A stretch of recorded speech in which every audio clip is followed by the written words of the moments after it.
Inicialmente, um bom dia a todos, da disciplina Fundamentos Históricos, Filosóficos e Sociológicos da Educação 2, ministrada por mim, Vicente Martins.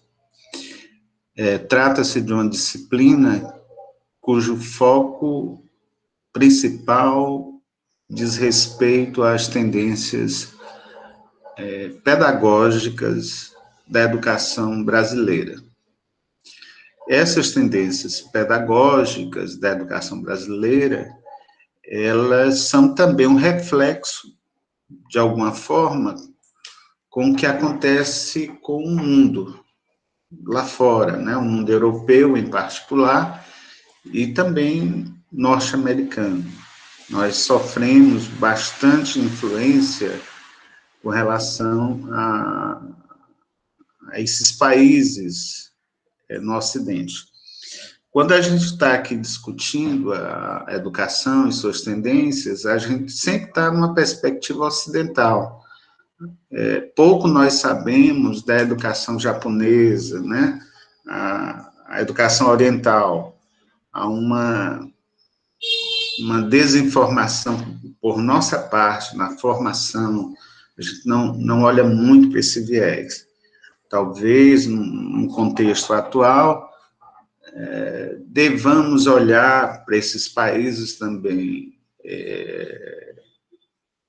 fora do Ocidente, para que possamos ver como é que eles lidam realmente com questões educacionais e por que eles estão evoluídos do ponto de vista econômico, cultural, né?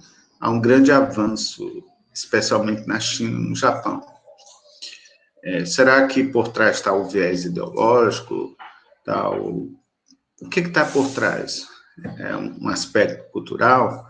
Então, isso aí, mais adiante, a gente pode avaliar, né, no aconchego do lar, nos estudos mais autônomos. Muito bem.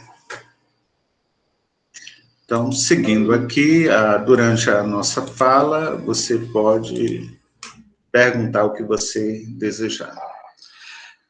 Então, esta tendência, a tendência de hoje, ela é denominada de tendência liberal renovada progressivista.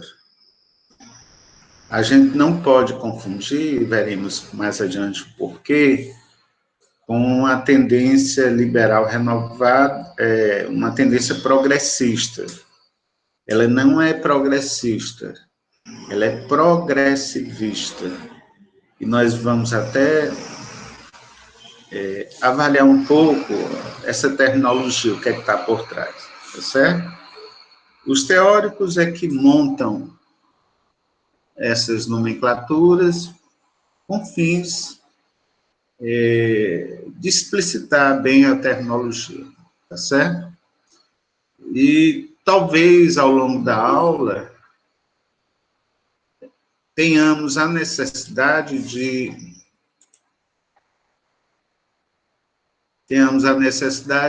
definir realmente essa noção de tendência liberal, renovada e progressivista. Talvez tenhamos necessidade de, o tempo inteiro, retomar isso. Às vezes, nós encontramos também no âmbito da divulgação dessas tendências, também termos como pedagogia progressivista, pedagogia progressista, mas melhor mesmo segurar nessa terminologia tendência. É uma tendência liberal, mesmo porque ela perdura nos nossos dias, certo? Quando nós falamos assim, pedagogia tradicional, como se essa pedagogia fosse um modelo que tivesse encerrado no século XVIII ou no século XIX, e agora no século XXI não existisse mais. Não é bem assim. São tendências que continuam, de alguma maneira, presentes no cotidiano das escolas, certo? E eu diria, intencionalmente dentro do sistema escolar, certo? Desde que você perceba isso, ou tenha experiência, como eu colocava esta semana para alguns alunos, né? Eu conversava com os alunos sobre essas tendências, e eu dizia, olha, quando nós falamos tendência liberal tradicional, ou escola tradicional, ou pedagogia tradicional, a gente não tem ideia o que é isso na prática, a não ser que você tenha estudado numa escola tradicional ou tenha trabalhado como professor.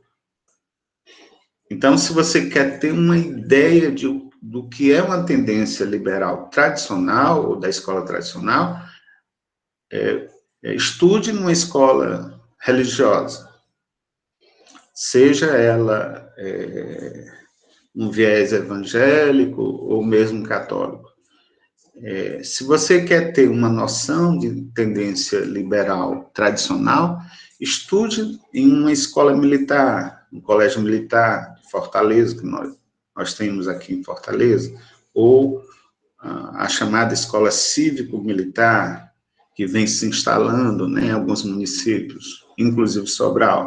Então, você tem uma noção do que é essa tendência tradicional, né? Como é que é montada a questão de lidar com disciplina, com nota, com conteúdos, né? Quais os critérios de montagem dos planos de aulas, as reuniões, elas se propõem aqui e assim por diante. Então, é muito importante a gente se situar assim. Nessa pedagogia, ou nesta tendência renovada, progressivista, é extremamente importante a gente se situar historicamente. Claro que eu não vou dar aqui uma aula, eu não me proponho a dar uma aula sobre a Revolução Francesa, né? Eu não me proponho. Mas lembraria que a Revolução Francesa, ela teve um peso muito grande em países colonizados como o Brasil, certo? No século XVIII. A Revolução Francesa, ela dá um impacto muito, muito importante, né, durante o regime imperial no Brasil. A própria Constituição, na verdade, nem se chama muito Constituição, mas a Lei Imperial de 1824, ela sofre grande influência da Revolução Francesa, quer dizer, uma revolução europeia. E onde é que nós podemos perceber isso? Quando já na lei imperial, nós já temos digamos assim, um registro, a constitucionalização, ou a positivação de dispositivos legais que diz respeito, por exemplo, à gratuidade do ensino. Já no Império se falava em gratuidade do ensino, certo? Também já se falava em democratização do ensino, em descentralização do ensino, o sistema. Nós temos o ato adicional de 1834, que ele descentraliza o sistema escolar, os sistemas de ensino. Então, a Revolução Francesa, ela cria, portanto, um impacto em países, na Europa, evidentemente, e também em países como o Brasil, né? Até então, colônia de Portugal. Um dado importante, mesmo deixando de ser a colônia portuguesa, ele continua ainda naquele regime imperial, monárquico, e que a própria Revolução, de alguma maneira, combatia, né?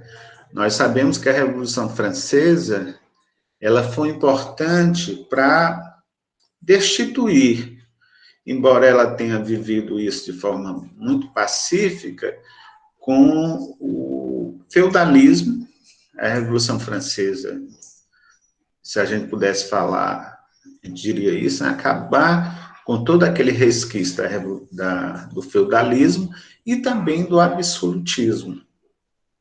Quando nós chegamos no Brasil, em 1889, né, que é praticamente o fim do Império, que se estabelece, através de lei, o tal regime democrático, o regime federalista no Brasil. Na verdade, ali é uma expressão máxima do afastamento do Brasil de um modelo imperial, nascendo com isso uma nova república, né, uma república federativa. Agora, no final do século XIX, no Brasil, seguindo os modelos americanos. Por isso que hoje nós somos um país federativo.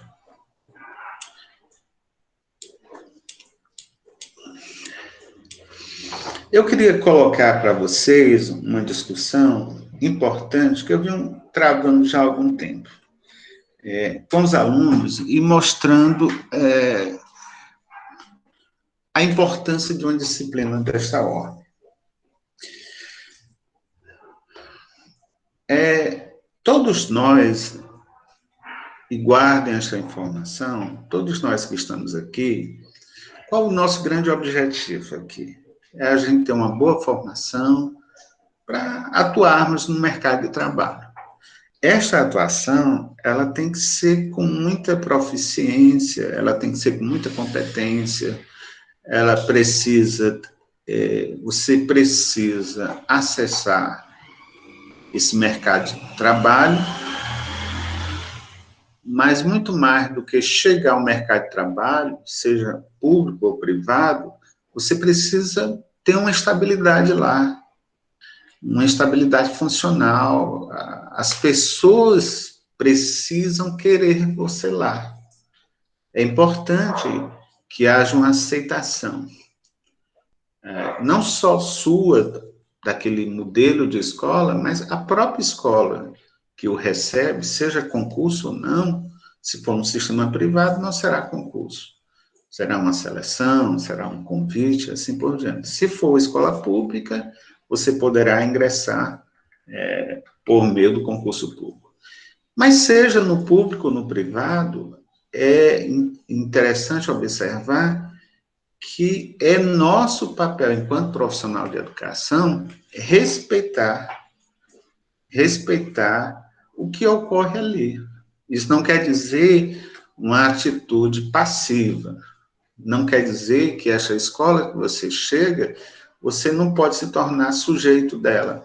Não estou colocando isso, mas se é que há um espaço para você contribuir de forma inovadora, esse espaço, previamente, tem que ser levado em conta por você, como um espaço que tem que ser respeitado pelos diferentes. Por isso, um dos princípios do ensino, portanto, da escola, um princípio, entre vários princípios que está na Constituição Federal e na própria LDB, reproduzido na LDB, diz assim que o ensino será ministrado com base no princípio de pluralismo de ideias e de concepções pedagógicas. O que são concepções pedagógicas? São as tendências pedagógicas. Nós não podemos chegar e dizer assim, na minha cidade agora, no meu país, eu não admito mais escola religiosa. Ora, a própria Constituição permite a coexistência do público e do privado. Então, as escolas privadas podem ser as confessionais, que são as religiosas, podem ser as particulares, podem ser as filantrópicas, podem ser as comunitárias, né? Enfim, a gente precisa coexistir com a iniciativa privada, em particular. E pluralismo de ideias são concepções de mundo, é forma de olhar sobre o aluno, sobre a escola, sobre conteúdo, sobre forma de ensinar, certo? E aí, tem momento que é nosso papel se ajustar àquela situação, e tem momento que a escola permite também um ajuste. Ela respeita. Então, quanto mais você chegar à escola com conhecimentos, com boa formação, mais a escola ouvirá você, e é possível que você dê uma contribuição importante. Eu me lembro, se você me permitir, que eu era professor da Rede Farias Brito, em Fortaleza, e os alunos estavam reclamando muito da forma como os professores estavam corrigindo as redações. E aí, numa das reuniões com a coordenação, eu colocava exatamente isso.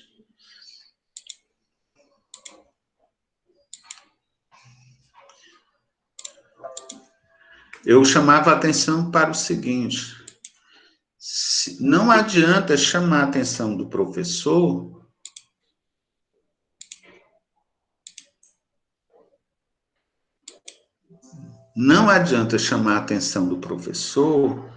se o método de ensino continua o mesmo. Então, nós precisamos discutir um método de ensino. Por exemplo, este método de redação que vem sendo trabalhado em sala, os alunos não estão aprovando, não estão gostando, porque, além de não apresentar resultados, no final, o aluno se torna um escritor, ele é ruim no processo. Os alunos não entendem como é que está sendo a avaliação desses textos, e isso preocupa, né? E aí eu me lembro que o coordenador disse: o que é que você propõe? Eu proponho que a gente possa, antes de tudo, discutir um método. Eu me proponho a isso. E aí eu me lembro que eu dei um curso, eu já era mestre em educação, e eu disse: vou dar um curso do método processual cognitivo. Eu trouxe até as ideias, não Teresa Serafini, que é uma italiana.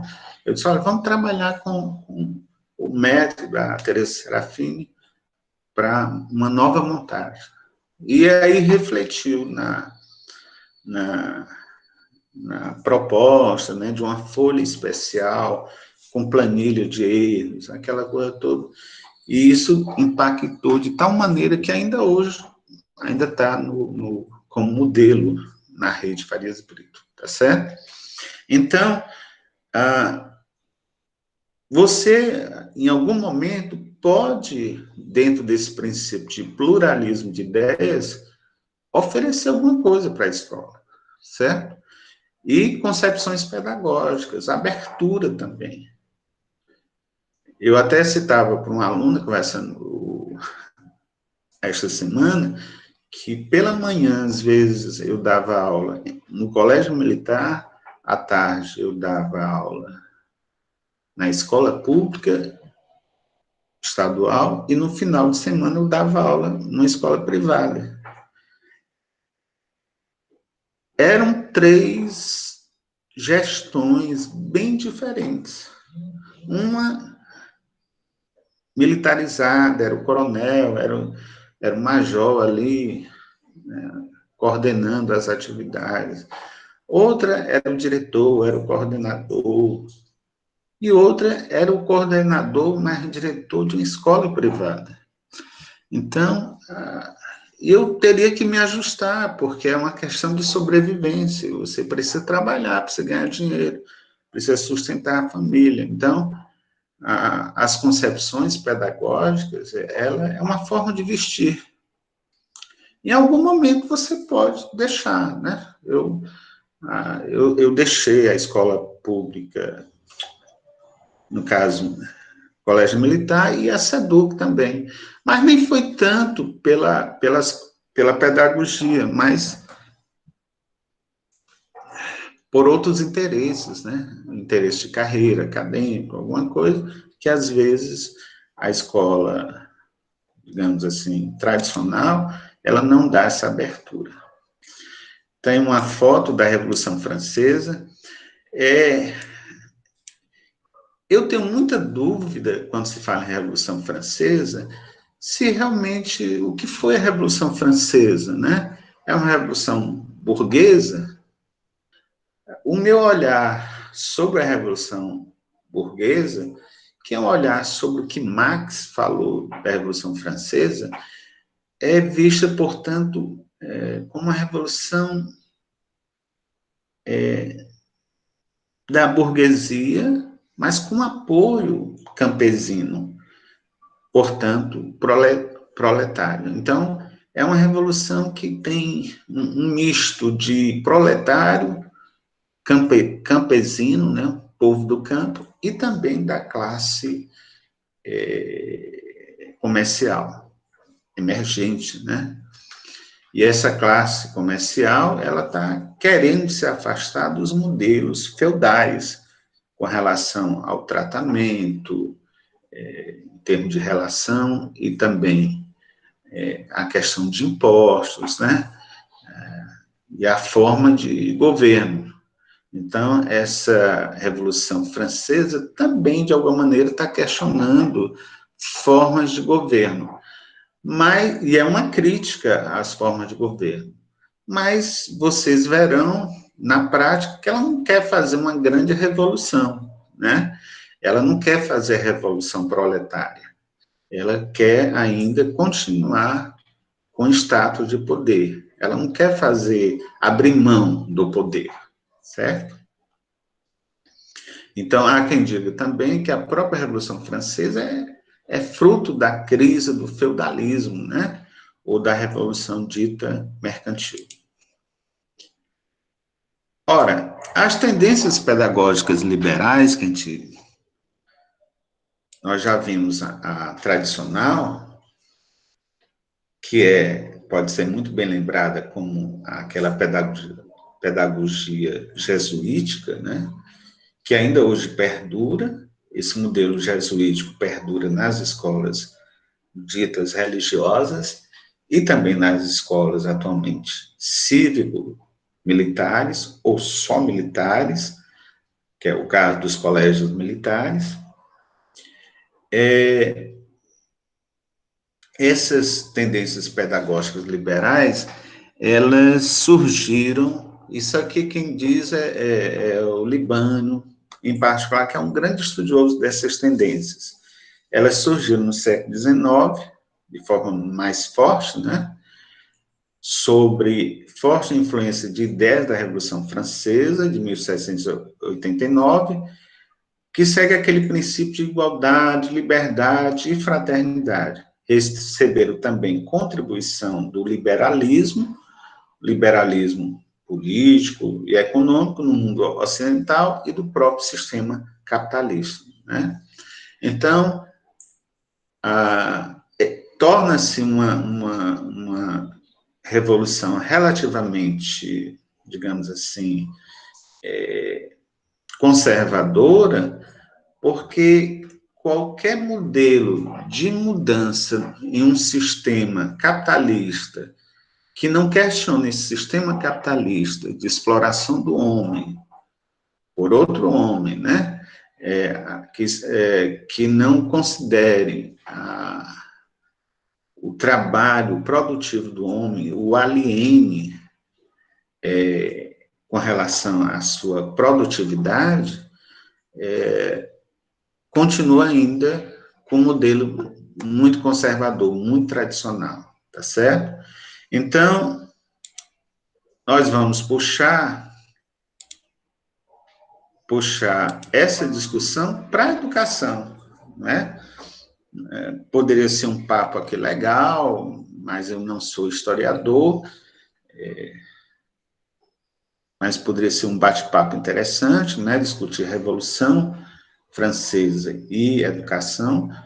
Eu confesso que estudei bastante a Revolução Francesa quando eu estava fazendo um trabalho sobre o reflexo o impacto da Revolução Francesa na elaboração da lei, ou na Constituição de 1824, e do próprio Congresso Constituinte no Brasil em 1823, e vendo o impacto disso também em outros momentos na vida imperial. A própria lei, a lei chamada 15 de outubro, né, Dia do Professor, ela ainda tem os efeitos, né, da Revolução Francesa. Então, para os liberais, a educação e o saber já produzidos, portanto, já conteúdos, já curriculares, são mais importantes do que a experiência vivida pelos educandos nos processos pela qual ele aprende. Então, as tendências liberais, elas dão importância capital à figura dos conteúdos e à figura do professor. A princípio é isso, principalmente as tradicionais. Certamente, das tendências pedagógicas liberais, a mais forte e mais poderosa e mais duradoura até os nossos dias é a tradicional religiosa, jesuítica.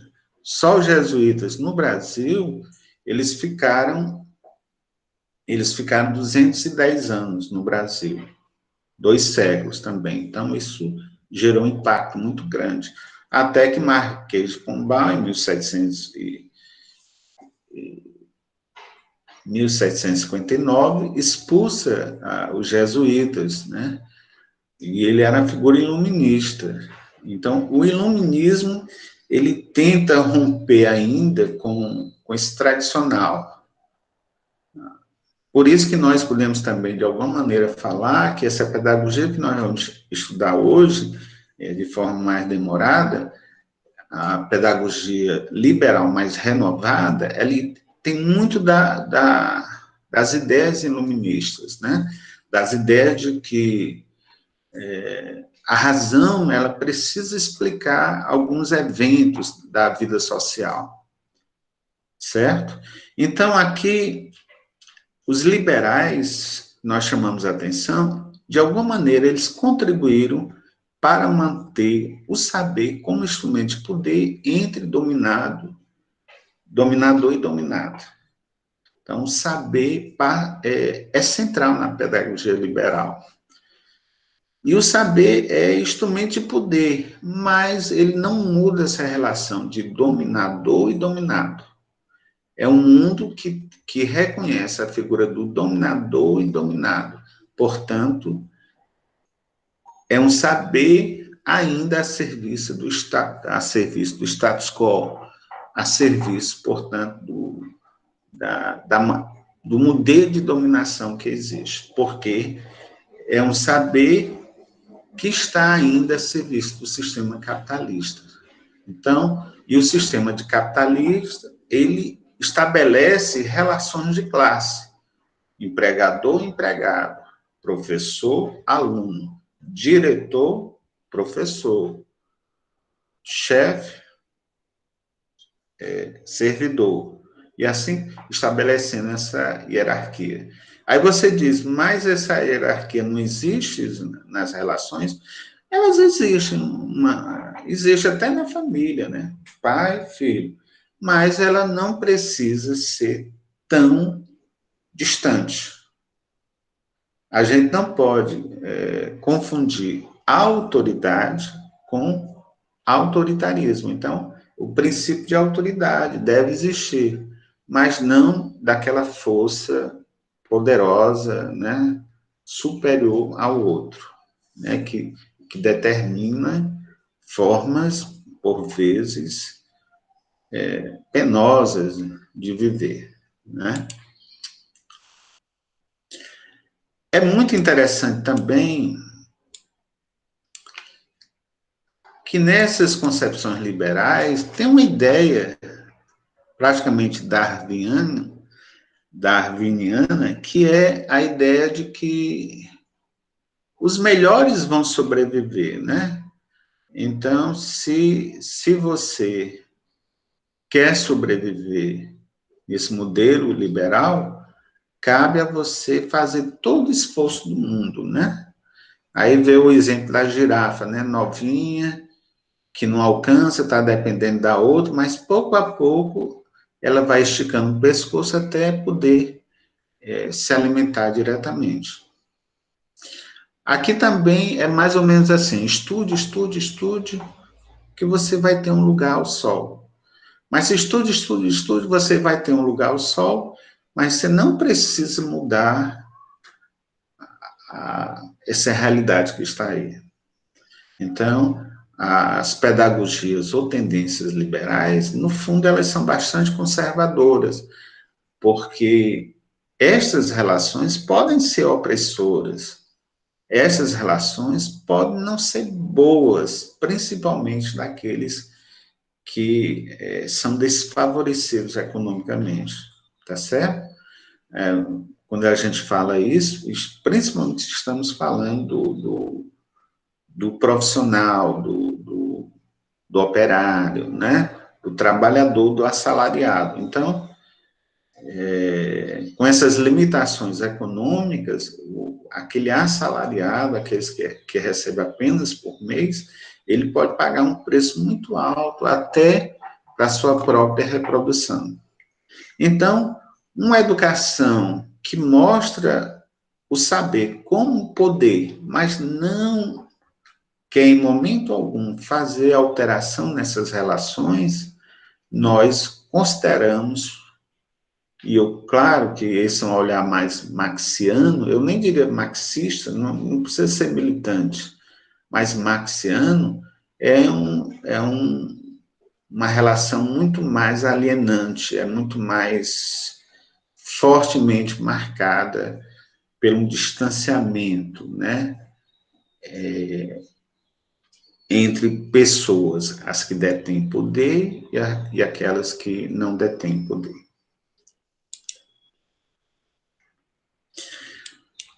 O Libano, ele traz uma ideia bem interessante sobre os liberais, com reflexo na educação, que diz: para os liberais, o homem é produto do meio.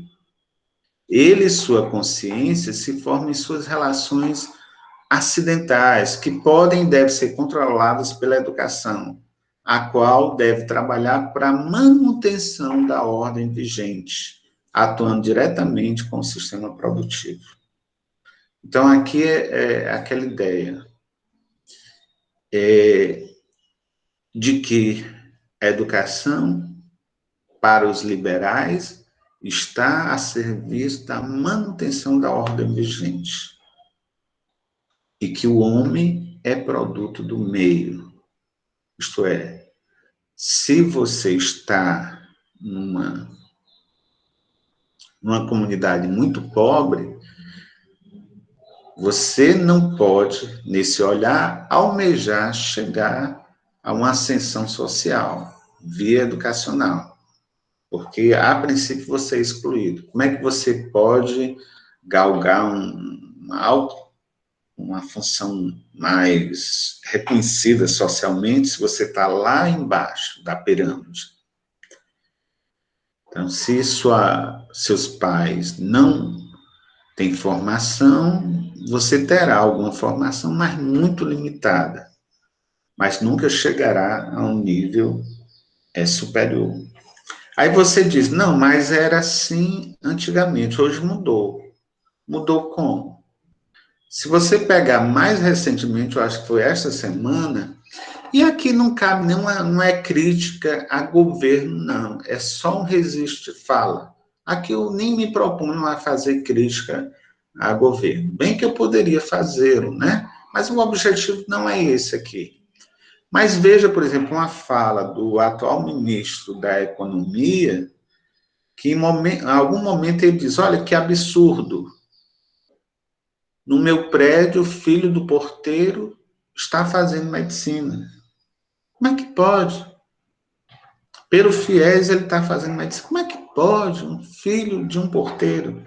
Quer dizer, filho de porteiro não pode passar de uma função menor. doméstica, né? Tem que estar a vida toda servindo a classe dominante, ou a classe média, alta, ou A ou B, né? Não sei. Então, em momento algum, a educação é apresentada como uma força para superar a ordem vigente.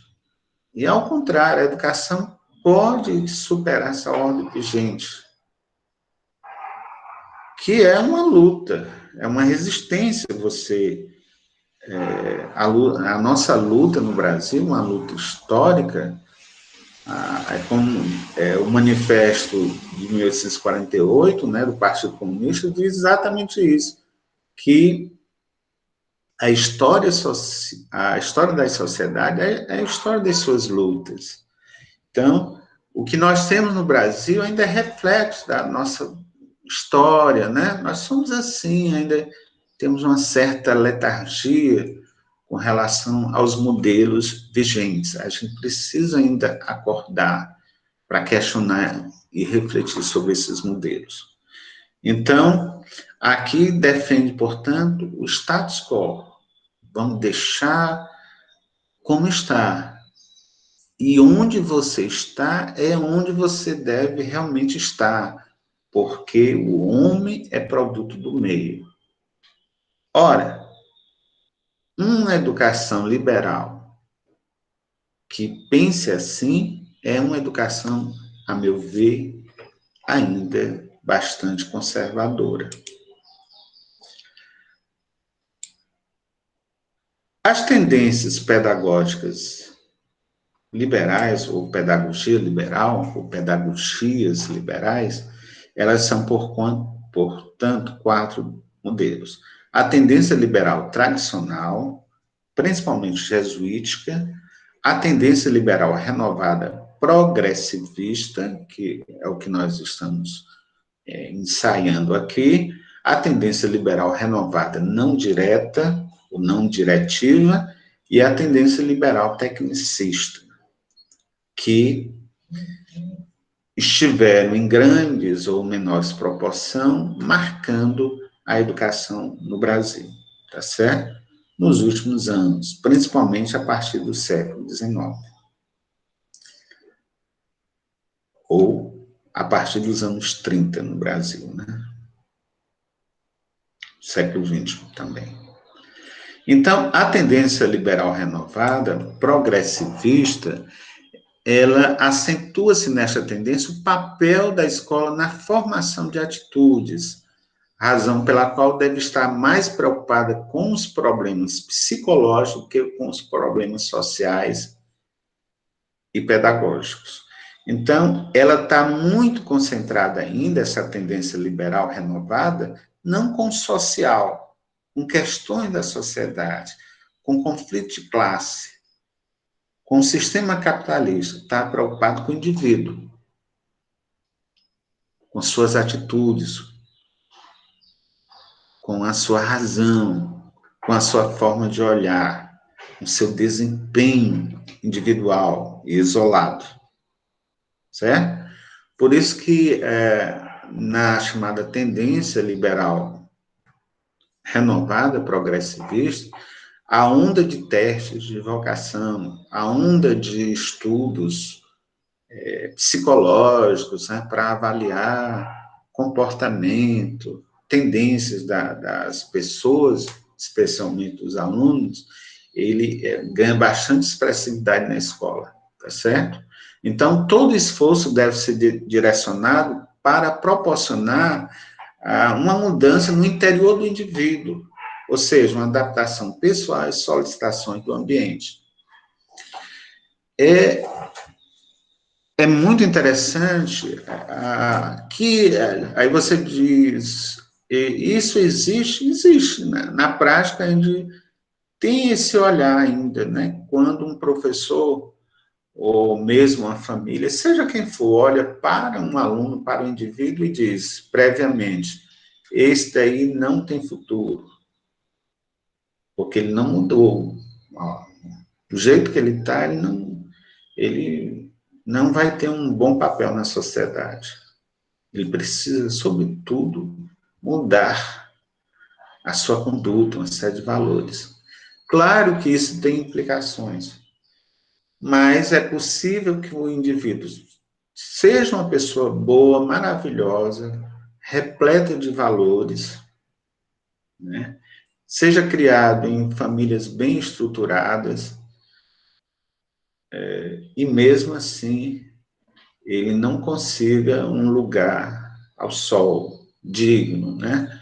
Ele não tem um salário condigno. E você olha para trás, rapaz, ele foi tão gente fina a vida toda, um exemplar. E olha onde ele está, até onde ele foi, tá certo? Exatamente porque a ideia de se criar uma adaptação pessoal ao meio social, ao modelo de sociedade que nós temos. Então, aprender a modificar suas próprias percepções. Nós aprendemos na escola não para mudar o mundo, para simplesmente mudar as nossas percepções, criar um sistema de adaptação. Apenas se aprende o que estiver significativamente relacionado com as nossas percepções do indivíduo.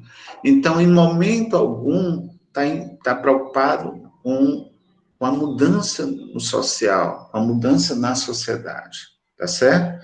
E isso é fruto do próprio liberalismo.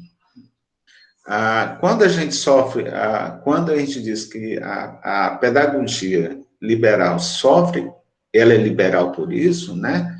Com o liberalismo, seja ele político ou econômico, a escola tem liberdade, a escola defende algumas bandeiras, mas, ao mesmo tempo, há uma restrição. Olha, é até aqui que você pode olhar. É até aqui que você precisa olhar o mundo. Então, ele dá uma visão mais restrita sobre sua percepção no mundo, certo? E você vai se sentir pouco sujeito histórico, vai se sentir sempre uma situação objetal, passivo, né? A retenção se dá pela relevância do aprendido em relação ao eu, o que torna a avaliação escolar sem sentido proporcionando privilégio à autoavaliação. Então, aqui mostra também que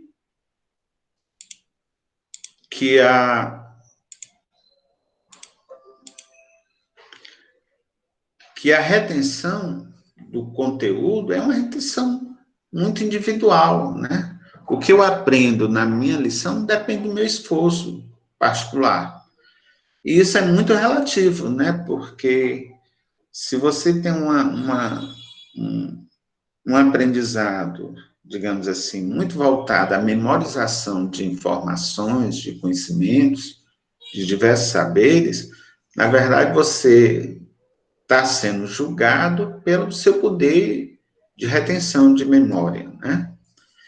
E isso também é ruim. É um grande dilema na avaliação, por exemplo, nos concursos, seleções massificadas, e o próprio Enem entraria aí, questões que estamos, no fundo, valorizando a sua memória. Às vezes, uma questão você não lembra, não quer dizer que você não saiba, mas você não lembra naquele momento. Aí você vai deixar de entrar. Então, a retenção é muito concentrada no eu.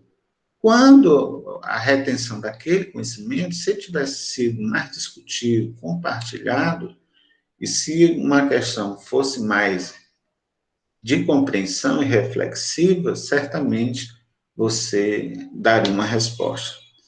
Então, a figura do professor desaparece nesse sentido. Ele deixa de ser aquele modelo tradicional, porque na escola tradicional o professor é a figura mais expressiva na relação professor-aluno e conteúdo. Agora, o conhecimento, nesta nova perspectiva, o conhecimento ganha mais força e o professor desaparece um pouco como aquela figura centralizadora do saber e passa a ser um facilitador, criando condições, experiências para que o aluno aprenda, através de jogos, através de dinâmicas das mais diversas, né? Mas ele abre mão um pouquinho, não da autoridade, mas a autoridade dele está a serviço de ser um mediador importante, um facilitador. Então, aqui nessa pedagogia, ou nessa tendência renovada, o professor some um pouquinho, ganha mais espaço a figura do facilitador, e o aluno, com relação ao professor, passa a ser centro de interesse dessa pedagogia, juntamente com o conhecimento. Tá certo?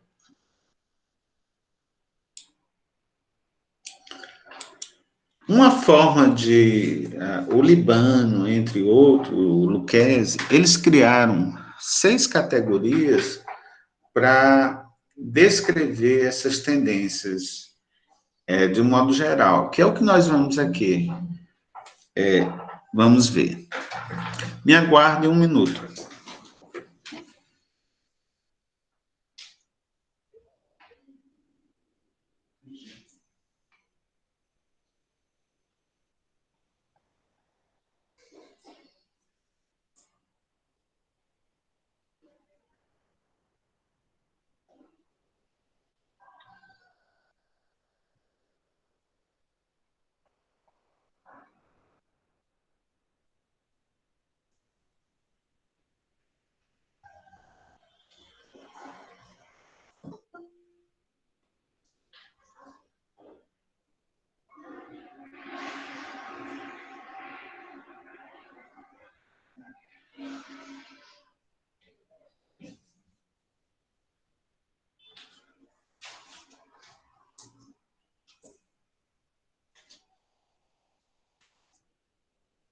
Trouxe água, não.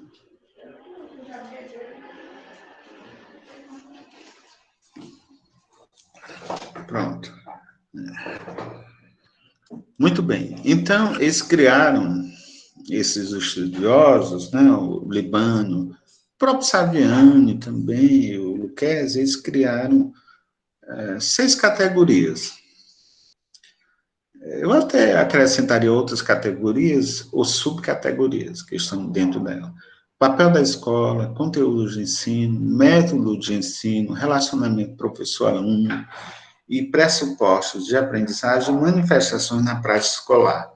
Então, com essas 6 categorias, eles tentam caracterizar essas tendências pedagógicas. Então, nós veremos agora essas tendências pedagógicas, ou pelo menos essa tendência pedagógica, a partir dessas categorias.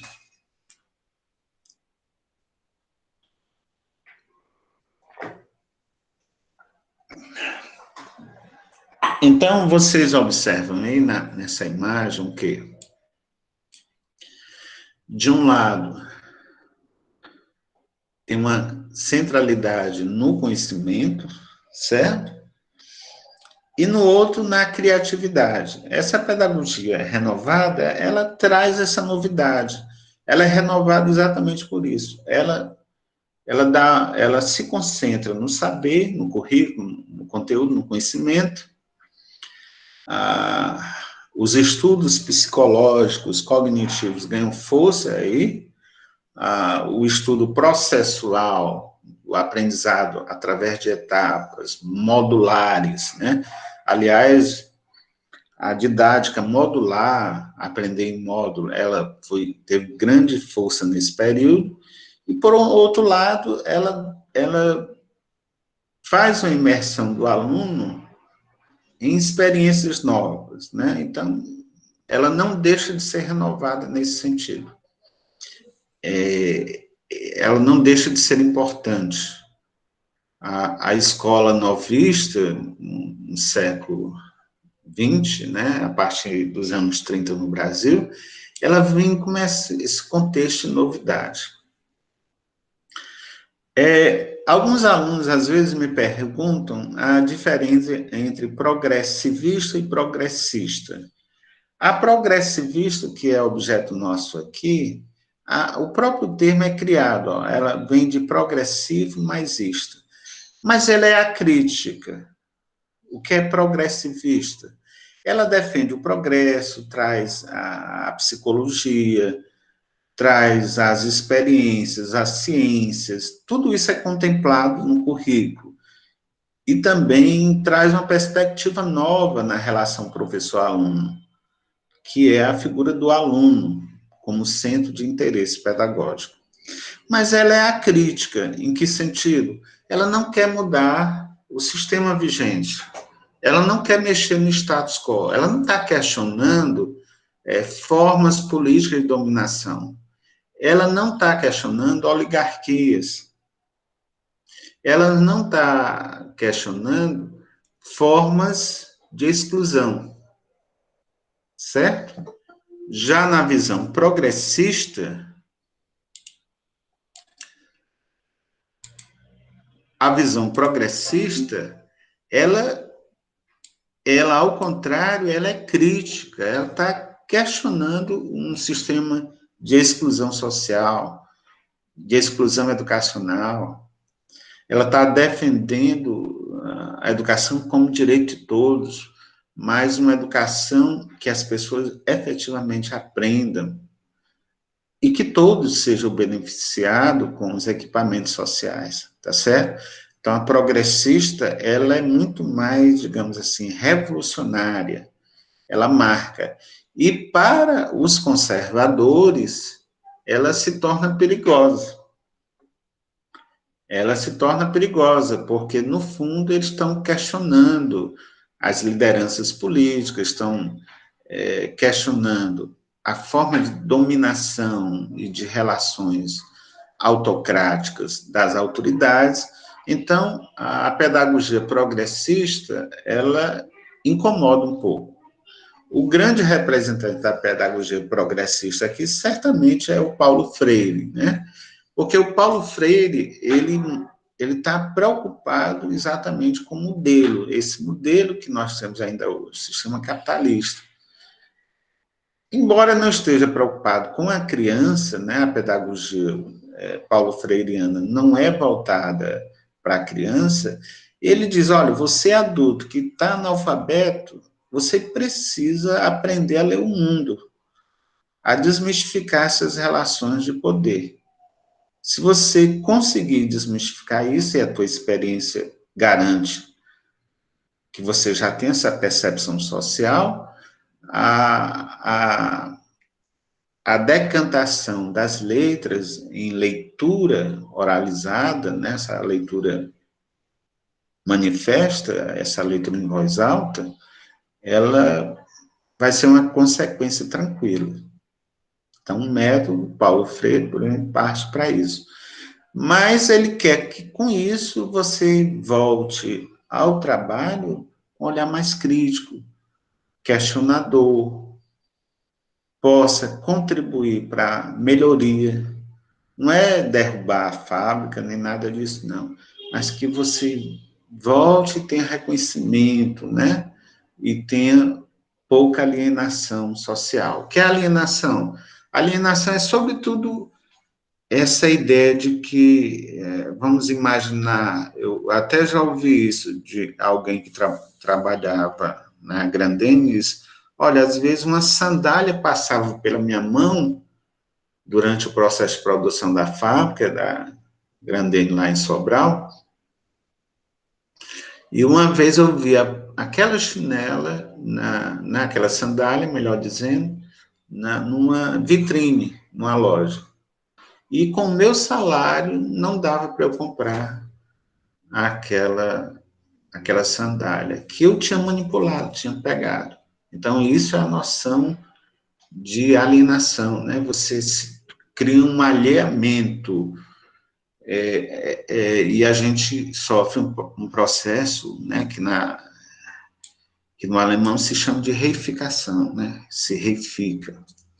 Bom, qual o papel, então, da escola nesse modelo de pedagogia liberal renovada, progressivista? A finalidade da escola é adequar as necessidades individuais ao meio social. E, para isso, ela deve se organizar de forma a retratar o quanto possível a vida. Então, o que é a vida? É esse modelo social, é o sistema social, que pode ser marcado pela iniquidade social, né? Pela exclusão. Mas é isso que ela ensina. E ela tenta, ao mesmo tempo, naturalizar. Não, é para ser assim mesmo, né? É assim mesmo. Tente se adequar individualmente a esse meio social. Então, o papel da escola não é trazer grandes questionamentos para a sociedade, mas trazer a sociedade para a sala de aula, a vida social na sala de aula, mas mostrar como é que ela é e o que você deve fazer para se sentir parte dela, para ser incluso neste modelo de sociedade, né? Então, a seleção dos conteúdos já é em função disso. Se a gente pensar em língua portuguesa, a seleção de gêneros, a seleção de forma de pensar, forma de dizer, se a sociedade, eu vou só puxando brasa para a nossa sardinha, se uma sociedade que zela muito a norma padrão, a gramática normativas, antes de tudo, em um texto, as formas mais formais do texto, então, é seu papel também, durante essa fase escolar, dominar a norma padrão, porque mais adiante essa sociedade vai cobrar isso, através do vestibular e através das práticas sociais de trabalho, né? Só dando um exemplo. A sociedade capitalista, por exemplo, ela ama a norma padrão. Eu, particularmente, gosto muito da norma padrão. Mas ela diz assim: se você não tiver domínio da norma padrão ou da variação linguística da sociedade culta, você vai ficar inadequado. Você nem entra, né?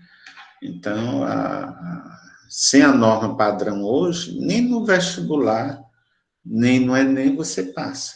O próprio Enem ainda reforça isso. Quando entra as competências, as 5 competências para a redação, a primeira competência do Enem é exatamente domínio da língua. Aí, quando a gente vai ver o que é o domínio da língua, é o domínio da norma padrão, domínio das regras de concordância, da adequação ortográfica, né? Por isso que se torna um absurdo alguém tirar 10 se cometer algum tipo de erro. Mesmo que a redação tenha estabelecido a sua comunicação plena, o avaliador tenha entendido. Mas se o aluno cometer um erro de ortografia, não merece 10. Isso faz com que, ano a ano, o número de 0 aumente, né, nas edições do Enem, e se diminua sensivelmente o número de nota máxima, 1000. Qual o papel da escola? Todo ser dispõe dentro de si de mecanismo de adaptação progressiva ao meio de uma consequente integração destas formas de adaptação no comportamento. Tal integração se dá por meio de experiências que devem satisfazer ao mesmo tempo os interesses do aluno e as exigências sociais. A escola cabe suprir as experiências que permitam ao aluno educar-se num processo ativo de construção e reconstrução do objeto, numa interação entre estruturas cognitivas do indivíduo e estrutura do ambiente. Então, o papel da escola é criar formas de adaptação do aluno a um meio social, ao ambiente, a esse modelo de sociedade. mesmo que essa sociedade a gente reconheça como uma sociedade iníqua, né?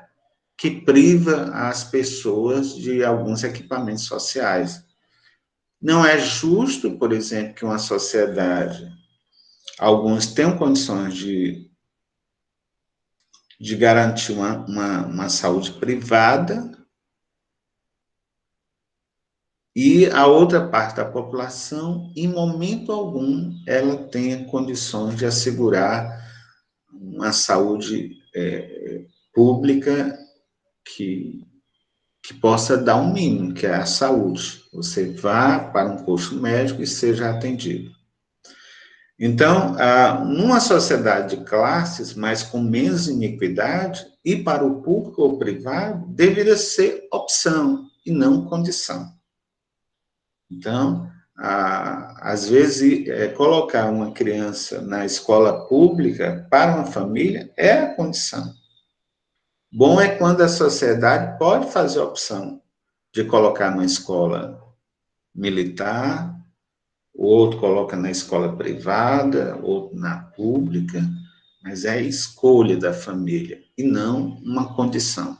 Então, a condição é algo ruim. Ora, aqui coloca sempre o aluno em situação de condição, que é a adaptação ao modelo vigente.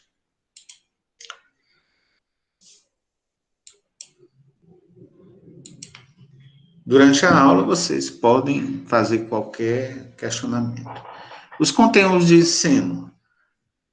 Como o conhecimento resulta de ações a partir dos interesses e necessidades, os conteúdos de ensino são estabelecidos em função de experiências que o sujeito vivencia frente a desafios cognitivos e situações problemáticas. Aqui, mais uma vez, o aluno é colocado em situações de experiências, em situações de simulações. São criadas muitas simulações, muitas situações, para que o sujeito vivencie. Normalmente, isso são experiências, né? Não são experiências de imersão, mas, às vezes, é situação de experiência. Tipo assim, se imagine nessa situação, como é que você responderia? Se imagine nesta posição, o que é que você faria como patrão? O que é que você faria como empregado, né? Enfim, nesse material, os conteúdos estão em função das experiências. E as experiências, elas se dão em situações simuladas, né? Simulam situações. Se você fosse ministro, vamos imaginar um tema de redação, se você fosse ministro da Saúde, o que é que você faria para mudar, melhorar o sistema de serviço do SUS no Brasil? Como é que você ia melhorar em quê? Então, ele coloca você em situação de experiência, né? Ou coloca você também em situação para vivenciar. Faça uma pesquisa na internet e conclua se o sistema de saúde, se o sistema educacional, ele é bom, ele tem eficácia, se está apresentando bons resultados, tá certo? Então, a didática vai estar a serviço, portanto, disso. Isso, portanto, vai requerer do aluno muita experiência, muito esforço individual. E você diz, não é para ter esforço? Não é, claro que é para ter esforço. Mas esse esforço pode não ser uma garantia plena numa sociedade de desigualdade. O melhor que você pode fazer numa escola X, apesar de todo o seu esforço, você pode ficar um pouco aquém na classificação, às vezes, de um curso que você almeja, tá certo? Porque a outra escola, digamos, o outro modelo mais burguês, ele oferece 1000 opções para que aqueles jovens tenham um bom desempenho. E eu queria só chamar a atenção de todos nós aqui, e eu observava isso, né? E era até objeto. Teve um período que eu dava aula numa escola privada burguesa em Fortaleza, em que os alunos ouviam a aula atentamente, assim, me sugando mesmo, fazendo perguntas, questionamentos, e eram filhos de grandes industriais, né, de políticos. Eles não tinham problema nenhum com relação a dinheiro, a meios de produção, né? E às vezes o mesmo conteúdo, eu me lembro que isso aconteceu numa turma de nono ano, o mesmo conteúdo e o mesmo material levavam para uma escola pública, estadual. Quando eu chegava, tinha problemas de comportamento, né? Aluno querendo ficar em pé, sair, conversar. E teve um dia que eu parei e disse, olha, pela manhã eu estava dando aula nessa escola e os alunos super atenciosos, super dedicados. E agora à tarde eu estou com dificuldade da aula para vocês. E o conteúdo é o mesmo, está aqui a folha, eu mostrava a folha, foi essa mesma folha. Como é que vocês vão superar essa situação social sem aprender isso aqui?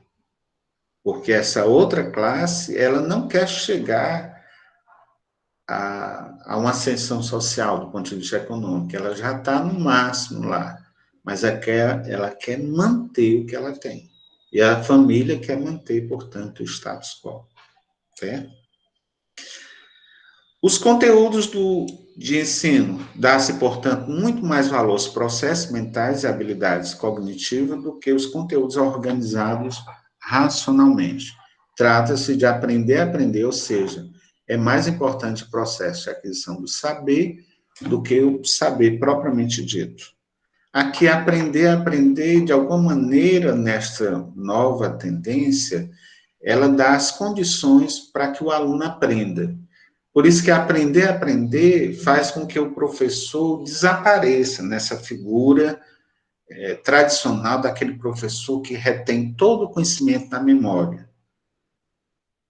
O professor é um facilitador e precisa conhecer os processos mentais cognitivos.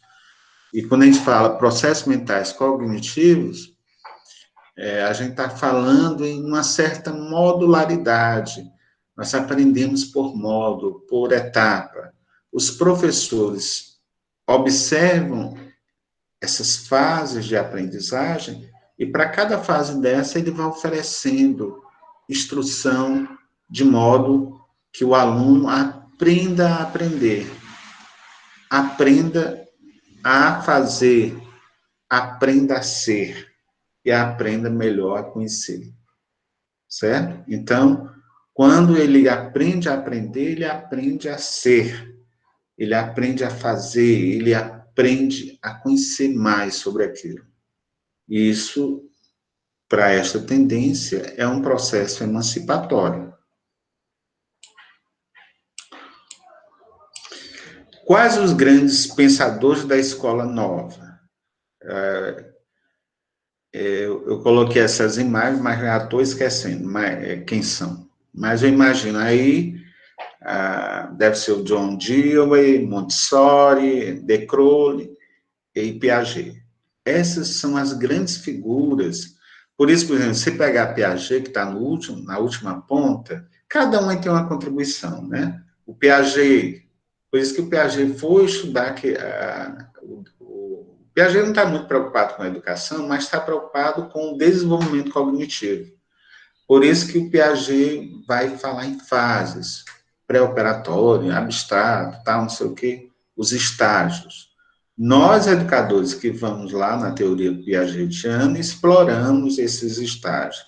A Montessori também, né, está preocupada em centrar um método a partir do aluno, De Crowley também, na experiência, o John Dewey, que é o que eu tenho maior interesse, né, o John Dewey, eu tenho muito interesse, eu gosto dele, porque ele está preocupado com a questão da democratização da educação. Então, já com relação aos demais, ele é inovador.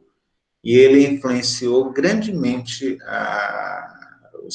os estudiosos, os teóricos, os educadores no Brasil, que é o norte-americano, tá certo? Que é essa primeira imagem. Então, esses são os grandes pensadores, são educadores e filósofos. Piaget é um epistemológico, né? Está preocupado em fazer uma ciência, né, dentro da educação. Eles influenciaram os chamados pioneiros da educação nova, né? Aí você tem o Fernando Azevedo, tem o Anísio Teixeira, que este ano completou 50 anos, né, de morte. Cecília Meirelles, que a gente conhece só como escritora, poetisa, mas ela também teve forte influência na educação, na escola nova. E, de alguma maneira, a Cecília Meirelles, que foi, inclusive, professora, né, nessa área de educação infantil e literatura infantil, Anísio Teixeira e o Fernando Azevedo, por exemplo, eles são figuras que têm influência. Esse do meio aqui, que é o Anísio Teixeira, é declaradamente influenciado por John Dewey, que é aquele norte-americano, certo?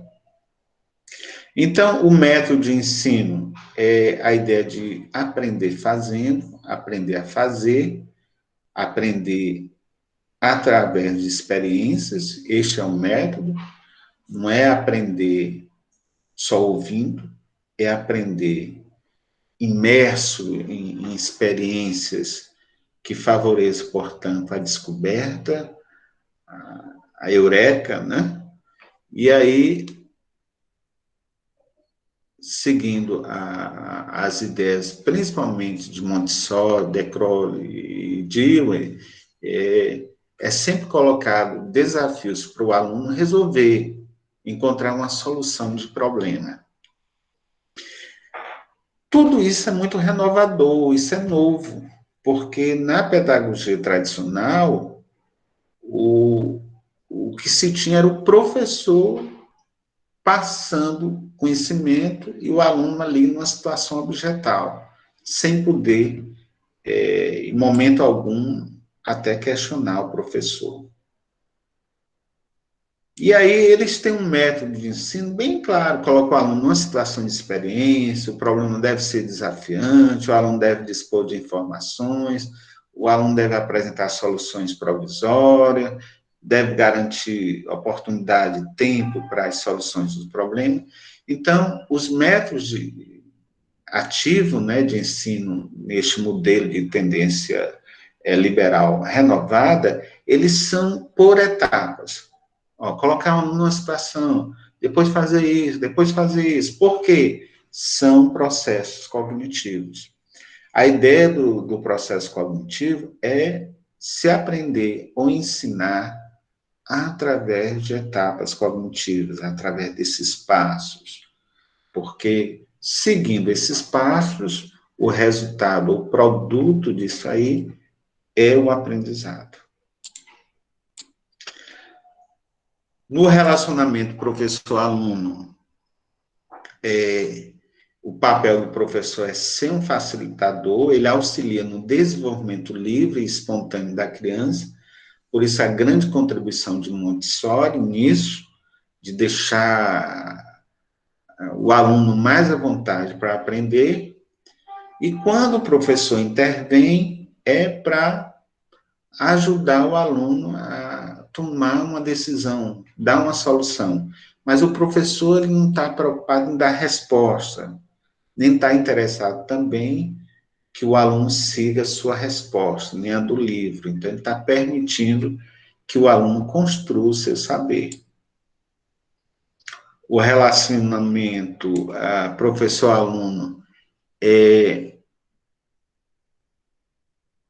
causa uma disciplina nessa relação, o aluno não vai ter problema de disciplina, porque o aluno é solidário, ele gosta, ele é participante, e porque também há um clima harmonioso na sala de aula, né? O professor, ele não quer se sobrepor ao aluno, então o relacionamento professor-aluno é muito solidário, como diz assim, é legal, é bom. Então, é um método que tem um relacionamento positivo entre professor e aluno, porque instaura uma vivência democrática aberta. E se imagina que com isso deve ser a sociedade. Só que isso é no mundo da escola. Quando nós saímos para a vida social, não é bem assim, né? As relações dentro de uma empresa, seja pública ou privada, às vezes é uma relação de mandonismo, né? De dominação. Não é tão solidária assim, certo? A pressuposto da aprendizagem é criar estímulos o tempo inteiro para que você chegue à alta aprendizagem, né? E que seja o tempo inteiro um meio estimulador. Quer dizer, você vai dar respostas à minha proposta e vai se sentir o tempo inteiro muito recompensado pelas conquistas que vai fazendo. Então, o grande desafio de quem ensina neste modelo de tendência é o tempo inteiro estar criando esta animação, essa vontade de o aluno aprender, certo?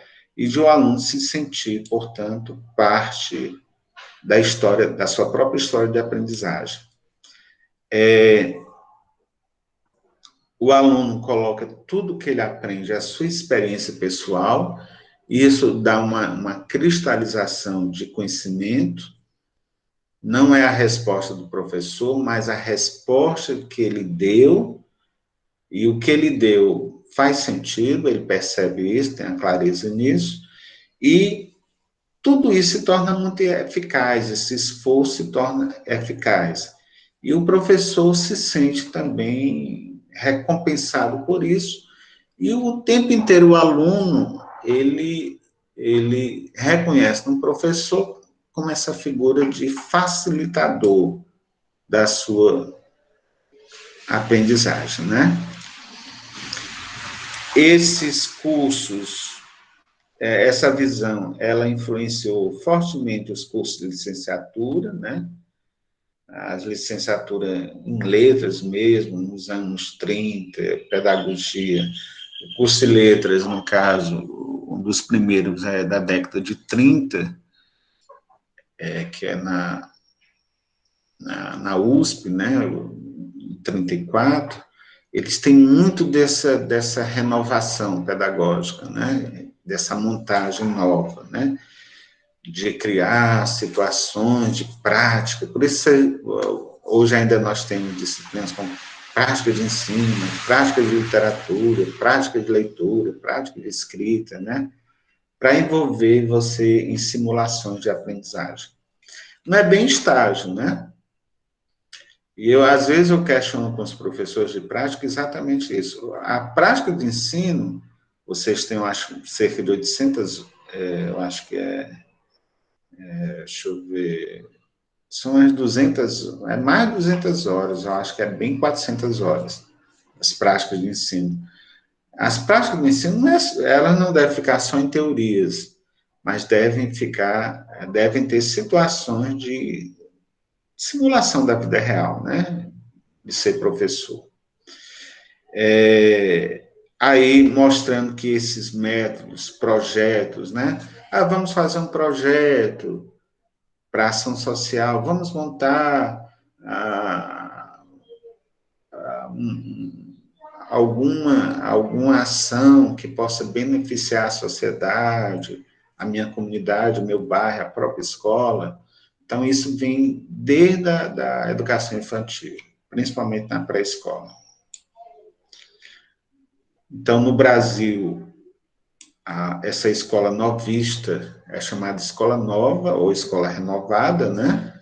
Ela chega, portanto, defendendo a escola pública para toda a sociedade, Mas ela acaba, como disse a Viane, ela acaba aprimorando o ensino para as classes dominantes e deixando as classes dominantes, né, as classes dominantes como dominantes e as dominadas como dominadas. Ela não altera essa situação vigente, né, esse jogo vigente.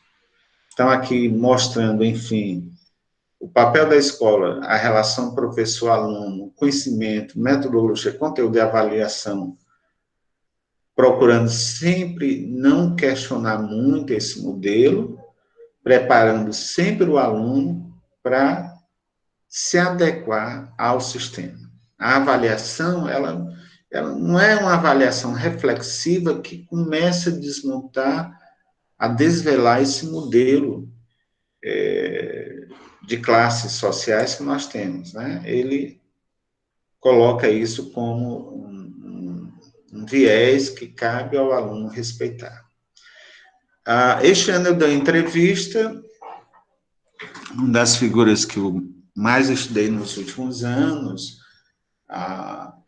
foi o nosso querido Saviani, né? E eu dei uma entrevista para um jornal alemão, que foi reproduzido depois, até no jornal Globo, foi na época que eu fazia um mestrado, eu fiz doutorado em linguística, mas fiz um mestrado em educação, em que eu mostro, né, o valor. Eu dou entrevista ao Edson Veiga, mostrando a importância que teve Anísio Teixeira, que é uma escola novista, para a educação. E Anísio Teixeira, ele mostra que a criança, desde cedo, nessa metodologia escola novista, deveria ser estudada nos seus aspectos físicos, o próprio historial, a sua história de vida, a relação do seu meio, as origens, né? Toda essa formação mais integral, por isso a ideia de educação integral. O próprio Anísio Teixeira é um grande responsável pelo ensino integral, aquele ensino que você passa o dia inteiro dentro da escola. Então, você passando o dia inteiro dentro da escola, a escola vai desenvolver aspectos físicos, psicológicos, vai falar mais da sua história de vida, a história da sociedade, do meio em que você vive, como você pode interferir nesse meio, das suas origens. Mas, repetindo, ao mesmo tempo, ela não o transforma num ser engajado politicamente. Não é seu papel ser um militante, certo? Você precisa ver isso com os olhos da razão, mas não com os olhos da revolução, da militância para mudar o sistema. Bom, era isso que eu queria colocar para vocês, né? E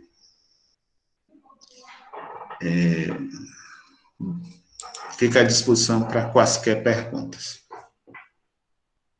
Podem fazer qualquer pergunta.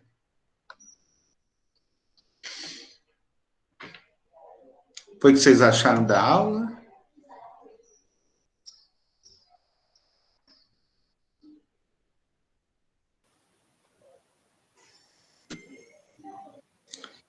Pois não, Iane, pode falar.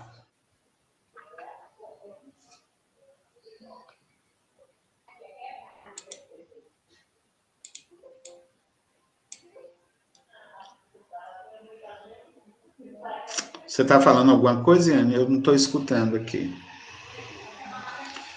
Qualquer um pode.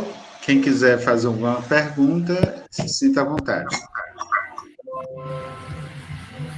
Está escutando, professor? Agora estou. Tá. Você estava naquela hora falando sobre a questão do Paulo Guedes, né? E a gente sabe que o Paulo Guedes, por um tempo, ele teve um período no Chile, né? E ele fez parte do processo da ditadura do Pinochet, né?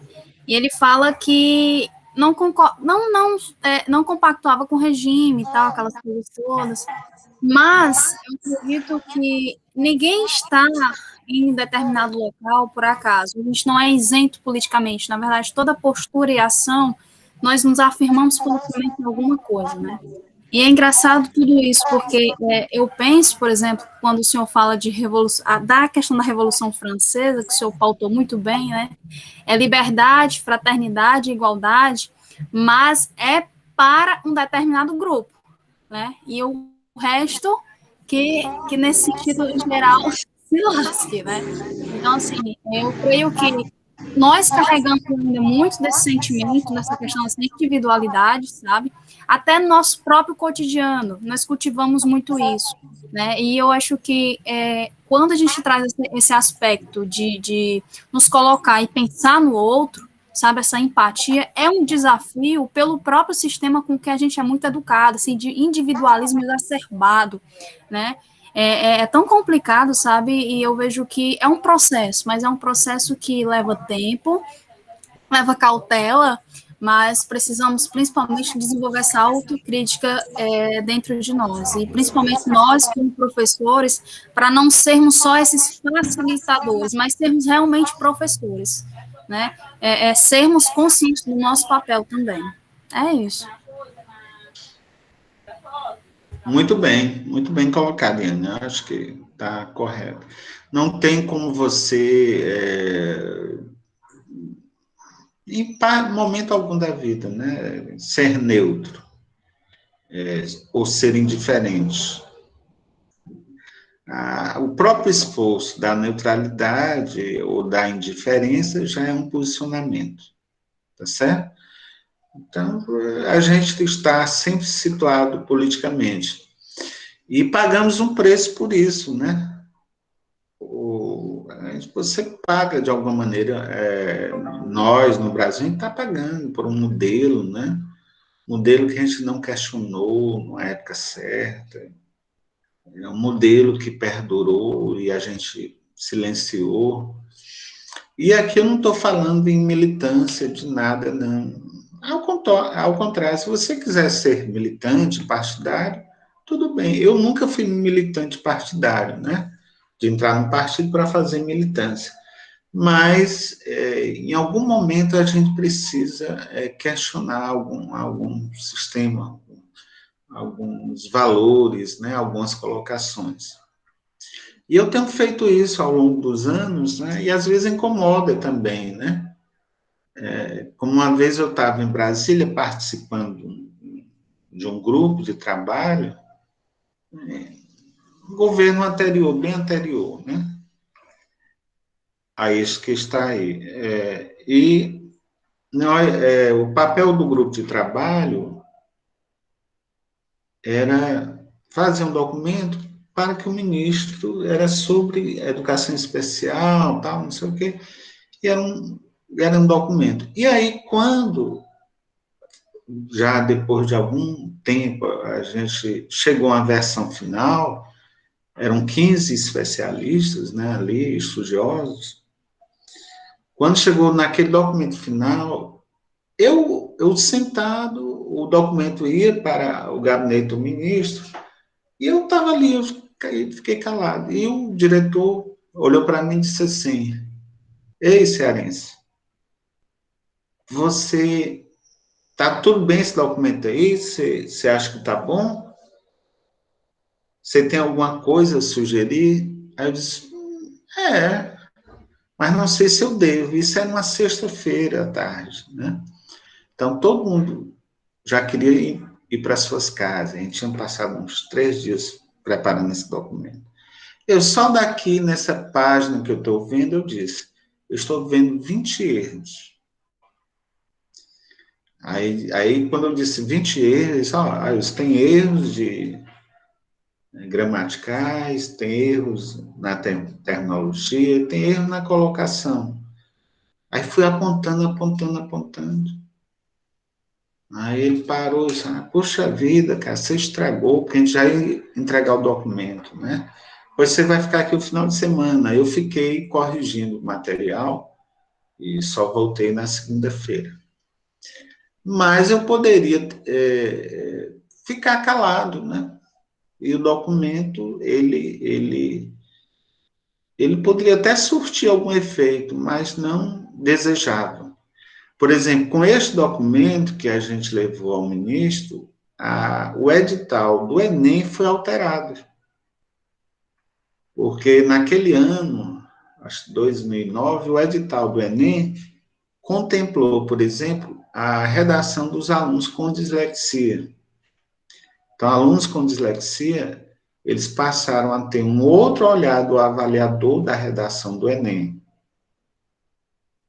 Então, às vezes, um documento daquele, ele gera um impacto mais adiante na legislação, nas instruções, nos editais.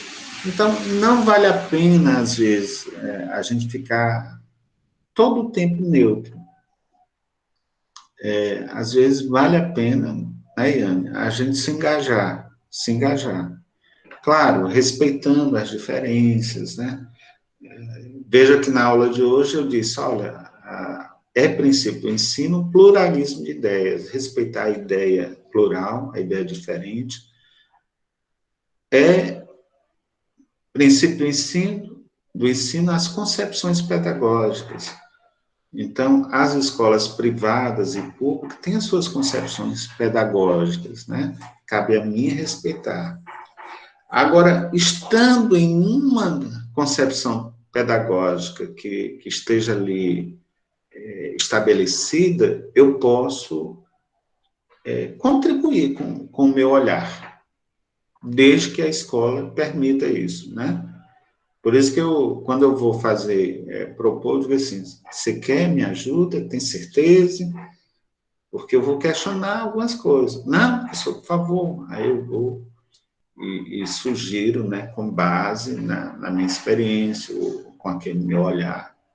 E esse eu acho que é o nosso papel, né? E você acaba não se adaptando automaticamente, mas criando um novo vínculo, né, nessa relação com essas forças de pensamento que estão na escola ou que estão na estrutura administrativa dessas escolas, tá certo? Então, é um desafio importante essa área. Por fim, eu queria colocar, para encerrar, não me estender mais, você nota que é uma aula que a gente se empolga, e eu queria chamar a atenção de vocês para a nossa AP1. Né? Eu vou, se vocês me permitirem, eu vou dar algumas sugestões. Primeiro, a primeira sugestão, evitem dar respostas já prontas. Boa parte dos alunos não fez isso, colocou seu pensamento próprio, isso é ótimo. Mas evite simplesmente copiar de um livro, copiar da internet e jogar lá como resposta. Mesmo porque, às vezes, aquilo que você coloca ali fica até inadequado, fica estranho. E o professor percebe isso. Outra coisa, uma captura da internet, de alguma coisa, a sua internet na sua cidade é a minha mesma internet. Então, facilmente a experiência da gente indica aquilo. Mas se houver necessidade, se você achar importante na sua resposta, destacar algum trecho, ou do livro, ou seja o que for, de um artigo que leu, e eu dei uma lista enorme também de artigos, você bota entre aspas, e depois coloca a referência, depois coloca a referência bem direitinho lá embaixo, né? Mesmo que você coloque com suas palavras a ideia do outro, coloque também as referências. Vai dizer, olha, eu estou dizendo com minhas palavras, mas a ideia é de outra. Uma outra questão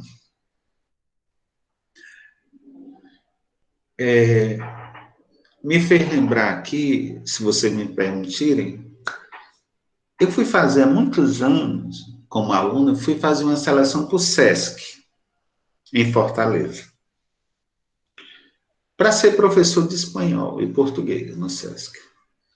Nesta seleção, eu fui bem classificado, né? Eu tirei o primeiro lugar.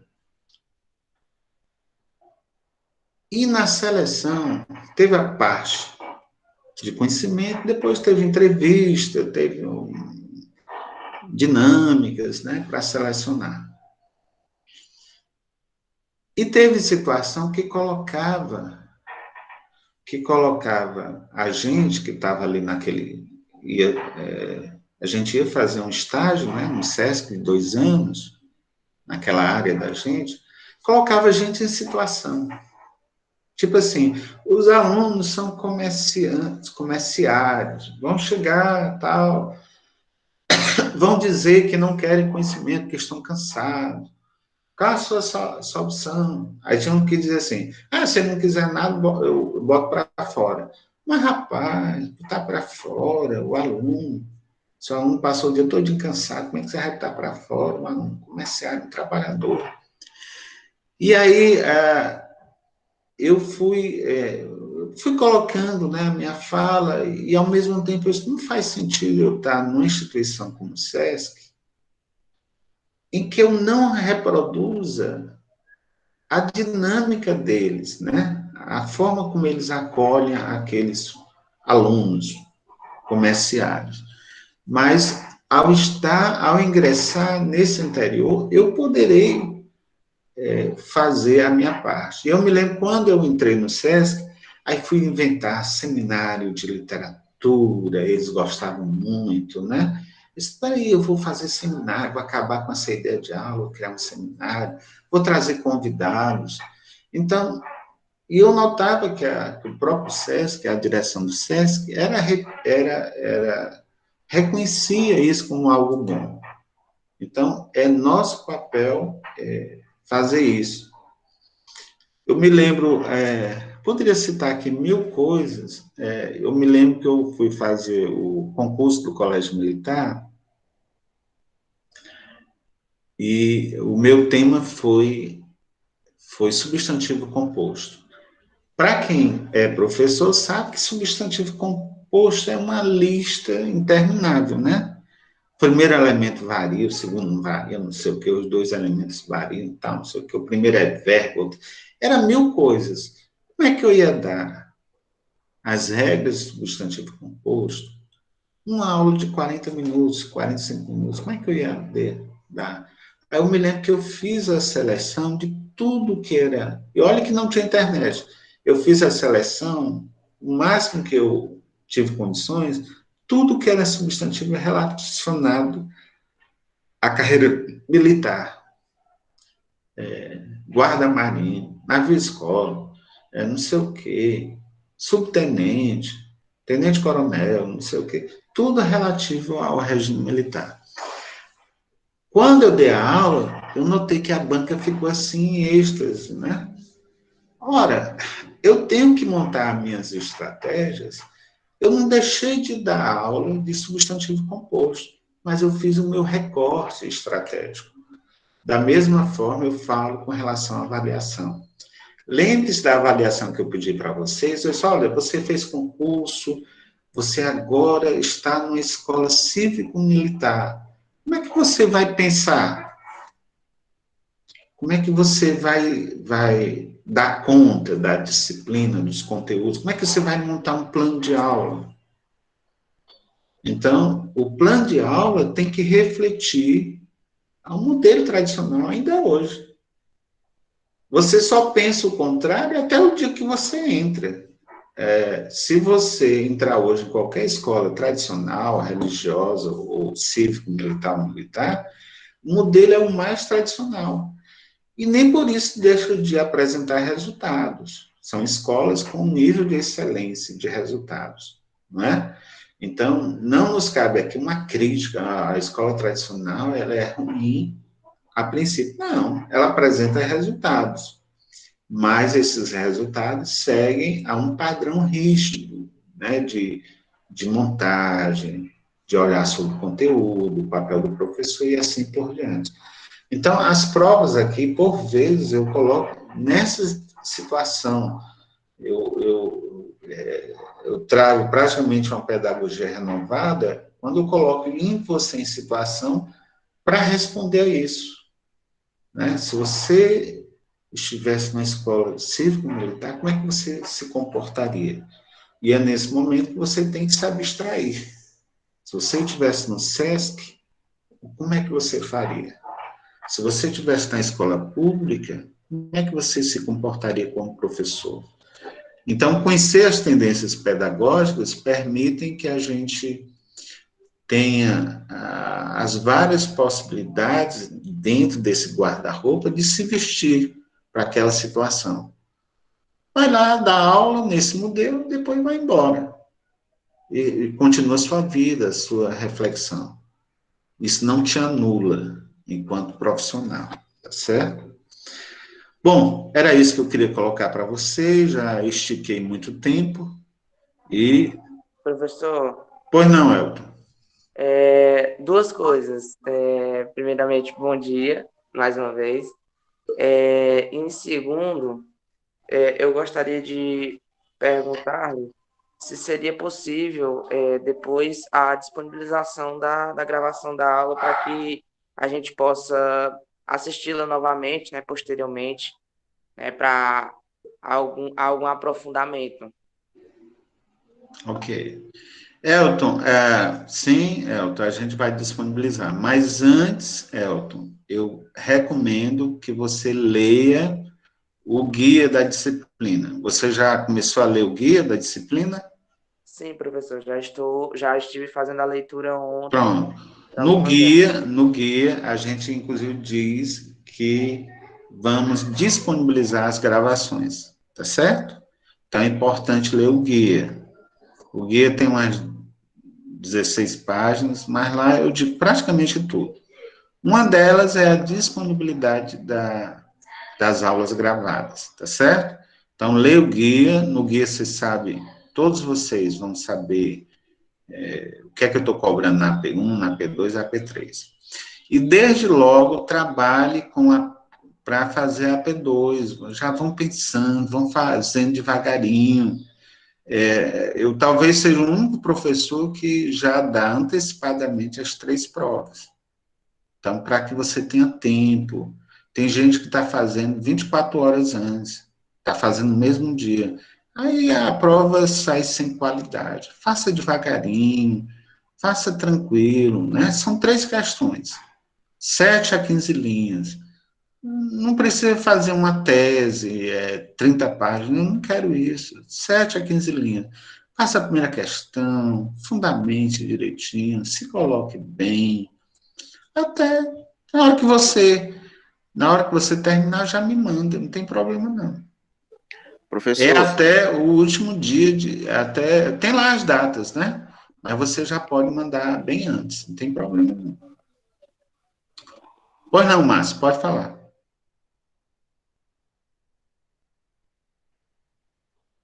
Pois não, pode falar. Alguém tem alguma dúvida? professor, Só vai fazer chamada. com relação às APs, você